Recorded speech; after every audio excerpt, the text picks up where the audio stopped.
Good morning. Thanks so much. Thank you to Cambridge Christian School for hosting us. Great to be in Tampa. We appreciate y'all being here. Got a lot of great legislation to sign today. Should be a great morning. Go ahead and grab a seat. You're in for some speeches from a few folks. We'll sign some bills. We have any kids in the audience? We may have pens for you too with some of that, so stay tuned. We'll make sure to do that. We're really excited to be back in Tampa. You know, I feel very strongly as governor, but also just as a dad of a 6, a 5, and a 3-year-old that you know, we need to let our kids just be kids. And we have a very crazy age that we live in. There's a lot of nonsense that gets floated around, and what we've said in Florida is we are going to remain a refuge of sanity and a citadel of normalcy, and kids should have an upbringing that reflects that. And I think that there's a lot of emphasis in other parts of the country and our society as a whole to take that away from them, and we're not going to let that happen here in Florida, and today is proof of that. So we're here in Hillsborough County, and you've seen different things happen right here. I mean, the parents found a number of pornographic materials here in schools funded by your tax dollars, and at one point you even had the school board vote to not remove it, even though clearly was not appropriate for these young people. There have also been policies that make kids pick pronouns and even hide that from their parents. And then, of course, here in Cambridge Christian, they had to file a lawsuit against the Florida High School Athletic Association just to be able to pray before athletic games. And so we think all of that is problematic, and we're addressing all of that here today. And joining me today is our Commissioner of Education, Manny Diaz, as well as our Agency for Healthcare Administration Secretary, Jason Wida. And we've got a number of our legislators who've been involved in these bills that are here today. We have Senator Clay Yarborough and Senator Jay Collins Jay is here local.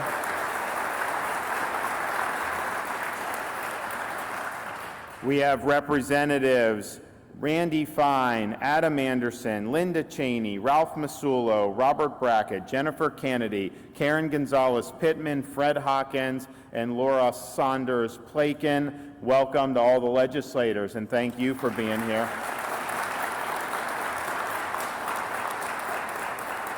We're also joined by Sean Minks, who's the head of Cambridge Christian School, Luca Hine, who you'll hear from and has experience in some of the things that we're talking about, mother from Indian River County, Tiffany Hansen, and you're going to hear their stories later.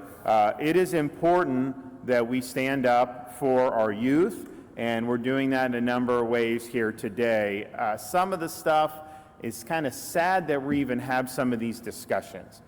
When you see what's going on, and we stopped it administratively in Florida last year, but we needed to have the legislature make this permanent. You have a movement amongst, I would say, rogue elements of the medical establishment to do things that is basically the mutilation of minors. I mean, they're trying to do sex change operations on minors, giving them things like puberty blockers, and doing things that are irreversible to them. And that is not based on science. That is not based on evidence. In fact, you have had countries that have tried to do this in Europe, and they recognized this was very harmful. And so now they don't do it, places like Sweden. And yet here in the United States, you have a very, I would say, ideologically charged small group of folks within medicine that are really pushing these types of procedures on minors. We think that that is wrong. In Florida last year, we took action so that no physician that does those procedures are going to be able to keep their medical license. So that's gone if you do this, which is great.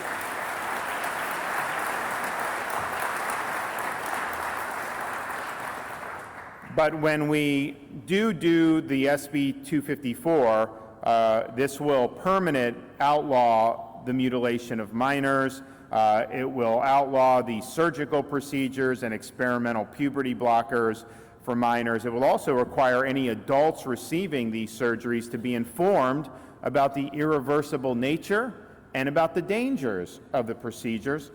It will give Florida courts temporary jurisdiction to intervene in halt procedures for out-of-state children. You have actually some states in this country that want to be a haven for these types of procedures and even welcome minors without their parents' consent into some of their jurisdiction. We're obviously doing the opposite here, and I think this provision is important. This is going to create a way to recover damages for injury or death resulting from mutilating surgeries or these experimental puberty blockers that are given to a minor. Because what happens, they go through this, then they get older, and this is a huge problem. They should be able to sue the physician who hurt them, and they're now going to be able to with this law. So that's the first law that we're going to be signing today.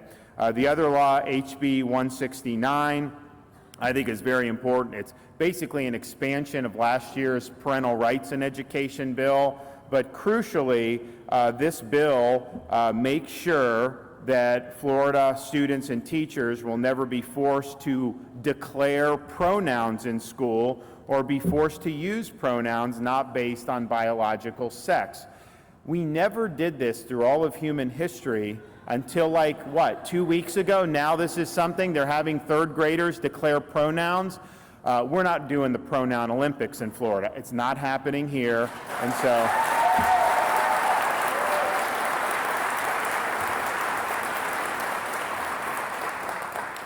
so that will be protections for people. Again, let the kids be kids, let them be in school like normally, and it's inappropriate to force them to try to choose these pronouns and to do that. This also expands what we had last year. They said no sexuality or things like transgender ideology or gender theory in grades K through 3. Actually, what you saw is some people are trying to jam it into pre-K to get around that law. So this says pre-K and also goes up to grade 8, because I think what we've seen in these libraries and in some of the books, there's clearly a concerted effort to try to do indoctrination in the middle school grades.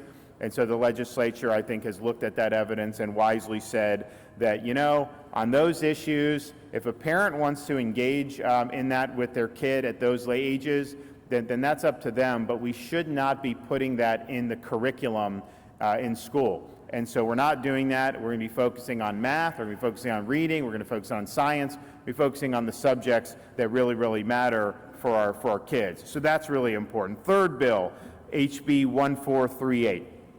And this is sad that you kind of have to do this.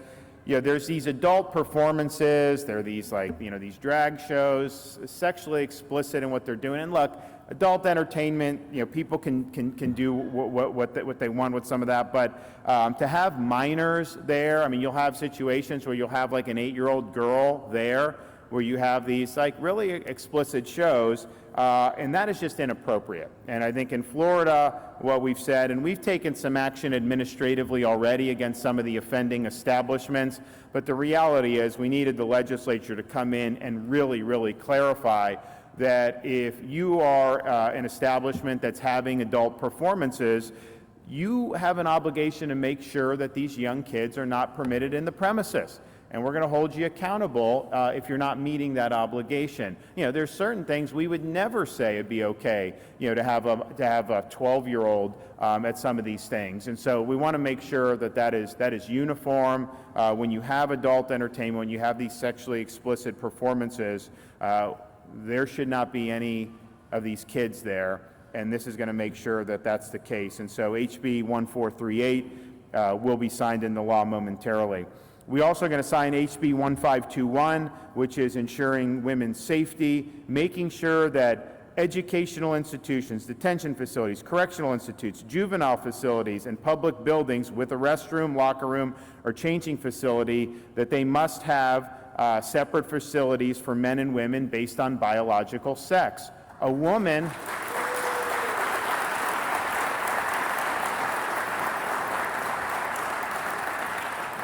A woman should not be in a locker room having to worry about someone from the opposite sex being in their locker room. And it's happening with athletics, with our girl athletes and women athletes, also with some of these other things, whether it's a prison situation, whether it's just these restrooms. We want to make sure that our girls and our women are protected. And so this bill does that and makes sure that they're not going to be exposed to situations that are not in their best interest. And then finally, HB 225, expanding access to youth sports. This is going to do a number of things. One, it's going to allow private school, virtual school, and homeschool students to participate in sports and extracurricular activities at public or private schools, regardless of their zip code. We think it's important that they're able to do that, and this is going to expand that ability here in the state of Florida. It also preserves the First Amendment right to speech, including public prayer at the beginning of high school sporting events. How do we get into a situation, and you're going to hear from the school here about not allowing prayer before a game, the athletic association somehow putting the kibosh on. I'm sorry, you have a right to free expression of religion. If government is denying your right to say a prayer before the game, they are infringing your speech. You're not violating anything by doing that. And so for them to do it is discriminatory. So we're making sure, and the idea that we would have to litigate this in court is really, really unbelievable. So Sean Minks is going to come talk about, what they did here. But it's sad that we in this country have a high school coach from Washington State. After the game, just would go to the midfield in football, say a prayer. Some people wanted to do it, some didn't. That's fine. So he leads people that wanted to do it in prayer, and he got suspended from his position by the school system up in Washington State for that. He had to go all the way up to the U.S. Supreme Court to be able to get his job back and to say that you didn't do anything wrong. So we're going to make sure we're protecting people, and we're making sure that they have the ability to speak and to pray, as they see fit as individuals.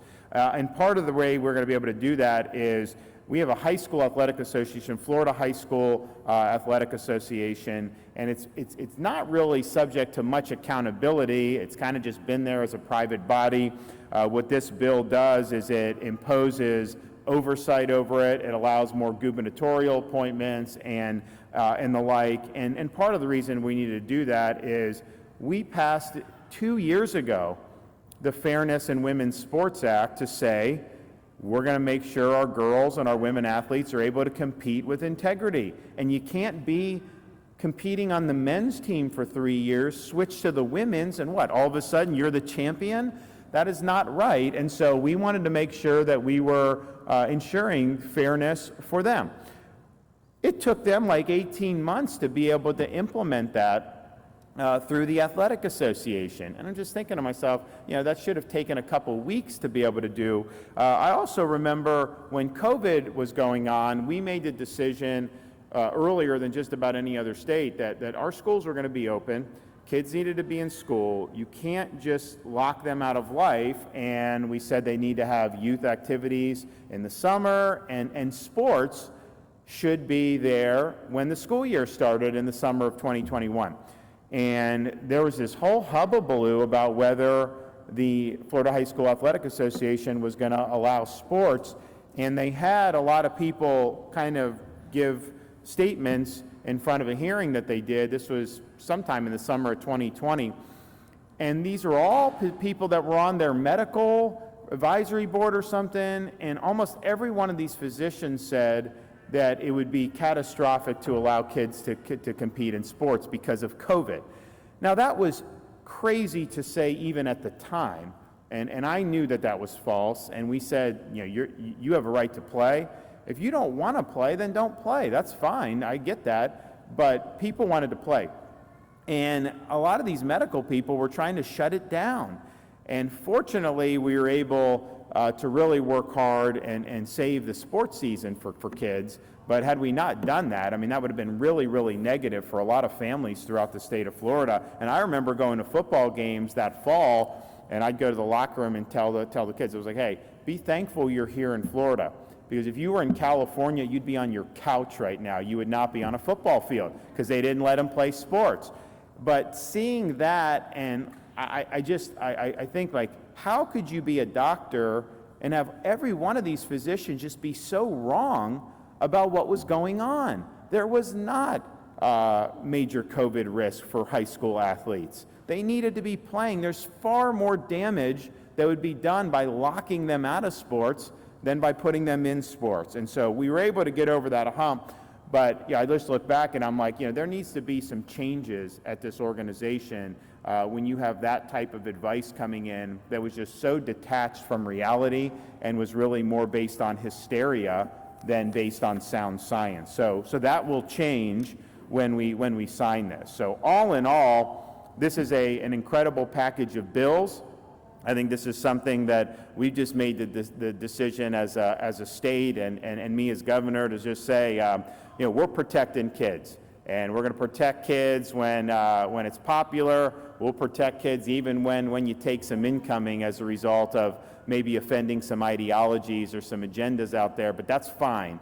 We're happy to do that because this is important, and I look forward to signing these momentarily.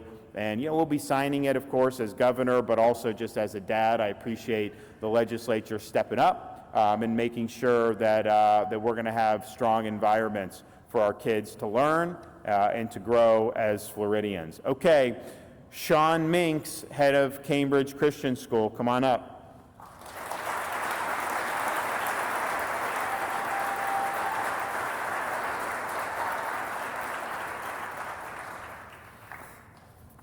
My name is Sean Minks, and I serve as head of school here at Cambridge. And on behalf of the students, staff, teachers, and school board, I'm pleased to welcome Governor DeSantis to Cambridge Christian School. We are grateful for his leadership of this state. Cambridge Christian School partners with parents and the church to minister to students and families by sharing the message of Jesus Christ and the Bible. We are focused on providing our families with a rigorous educational experience that also allows the students to grow their talents in the arts and athletics. Serving students from 1-year-old through 12th grade allows Cambridge to partner with families literally from infancy to diploma. Partnership with families should be the goal of every school. Today, Governor DeSantis makes the families of the state of Florida an equal partner in education.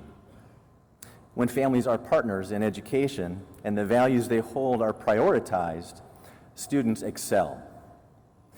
From the beginning, now 60 years ago, Cambridge has sought to raise up future leaders who academically, socially, and spiritually serve the local and global community for Christ. But 7 years ago, that commitment came under question in a request to pray over the loudspeaker at a football game. By banning a pregame prayer over the loudspeaker, the FHSAA sent a message to our students that prayer is inappropriate to lead publicly in large forums. Today, the state of Florida teaches a different lesson, one that supports free speech and respects the religious freedom of students across the state. After today, schools will be allowed to make opening remarks before state championship games, supporting important principles of free speech that have made this nation great. I don't know what other schools or students will say during those opening remarks. That's up to them. But I do know that the next time Cambridge Christian returns to play for a state championship, and we will return,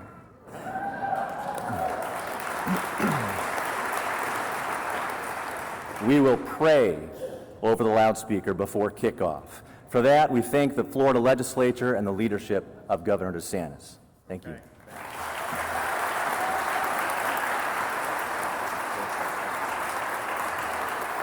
Okay, Luca Hine, come on up.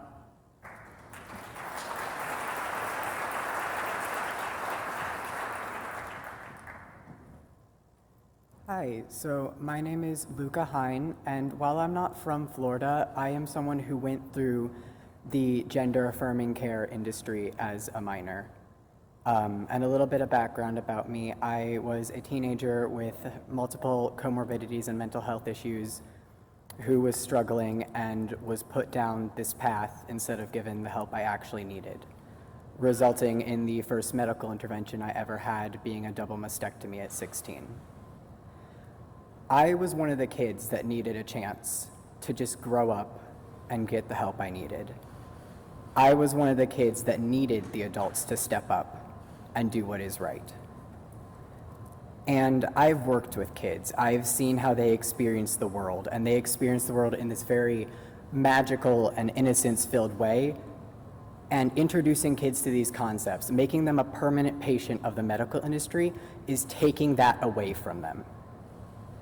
Children deserve a chance to grow up whole and discover themselves in a way that will not link them to an experimental medical industry for the rest of their lives.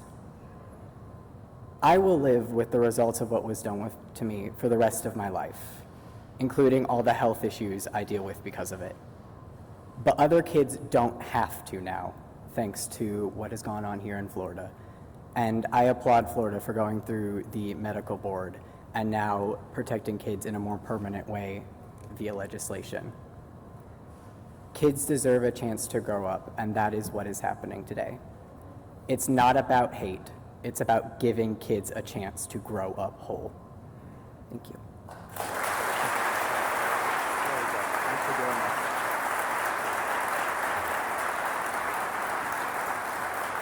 Thank you. Thanks so much. Great job. Okay, Tiffany Hansen, come on up.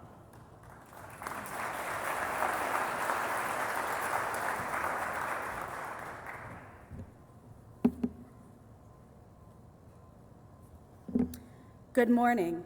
My name is Tiffany. I am a mother of 5 from Indian River County. When I send my child to school, I expect their education to be at the forefront of what they are being taught. Unfortunately, children are being coached, coerced, and indoctrinated with transgender ideology. I have seen it firsthand in more than just one of my kids.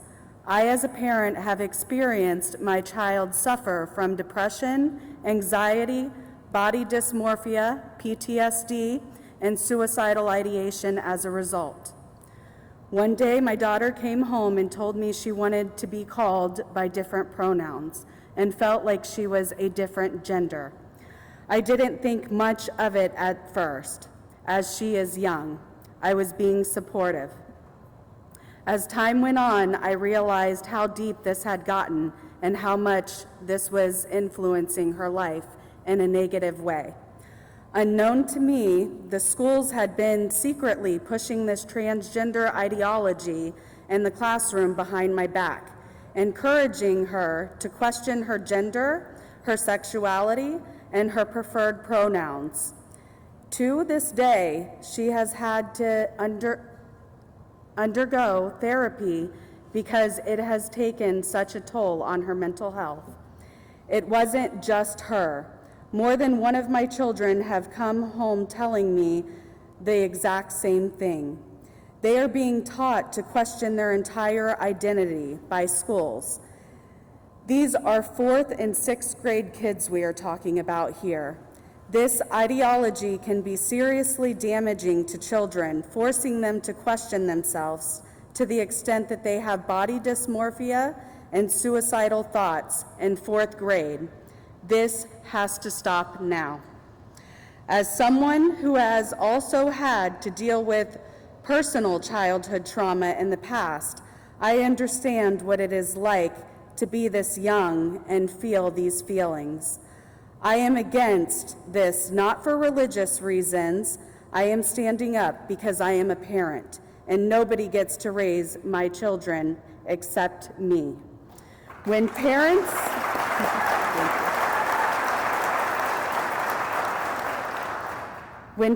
stand up to the targeting of their children by some teachers, school staff, we are discriminated against and labeled homophobic, transphobic, hateful, or unsupportive. They are telling kids that teachers are your ally for supporting you in this forced identity, and parents are the enemy. This is disturbing and completely unacceptable, but mostly unlawful. I am proud to stand here today in support of these bills. Thank you, Governor DeSantis, for standing up for our parental rights and saving our children.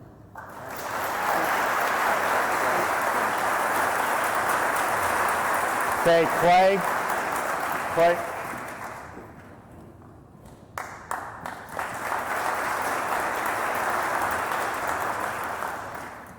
Thank you. Good morning. Thank you for the invitation to join you today, Governor. It was an honor to carry several of these bills in the Senate. Thank you for your leadership. Governor, you consistently deliver, and thanks to you and your leadership, kids can be kids in the state of Florida. As a dad of young children myself, I know you understand how important it is for parents to know what is going on with their children. You continue to do what you say you're going to do and have always put families and children first. With Ron DeSantis, it's promises made, promises kept. On behalf of all parents in Florida and the United States, thank you for standing up for us, Governor.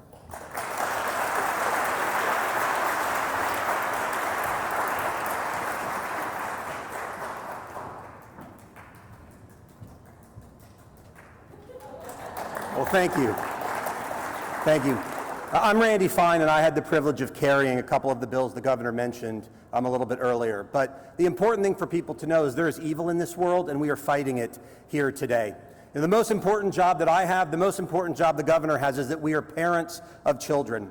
And when I try to explain to my 11-year-old the bills that I file in Tallahassee, when I try to explain to my 11-year-old what bottom surgery is and what top surgery is, what adult entertainment is, there's no age-appropriate way to do that. The fight that we have had here in Florida is about the fundamental nature of childhood itself. Because the other side believes that 8-year-olds should pick their pronouns, that 9-year-olds should read books about sex, that 10-year-olds should be able to take puberty blockers, that 11-year-olds should be able to get experimental drugs, and 12-year-olds should be able to have healthy body parts cut off. In the state of Florida, we have said this is going to stop. And we're going to do it because God does not make mistakes with our children.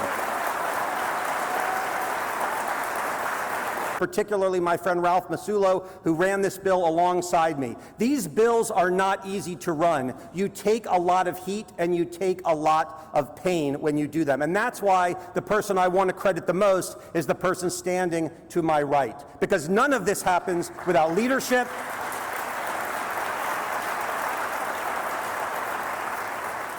None of this happens without being willing to take the punches, to hear the names, to lean in, because we are right. There is evil in this world. We are standing up for our children. At the end of the day, Ron DeSantis and this legislature, we fight for children. Thank you very much.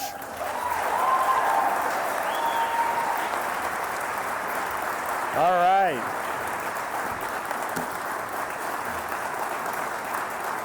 Thank you. Great job. Thanks so much. All right. Well, appreciate that, and we're excited to be able to sign all of these bills momentarily. So I don't know, do we have some of the students? So whoever wants to come over here on stage, come on up.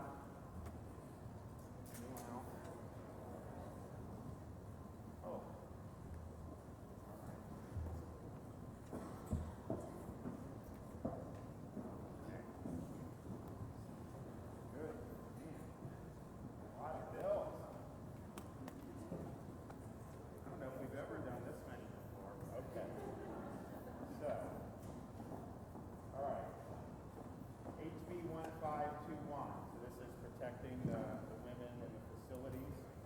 Who did that one?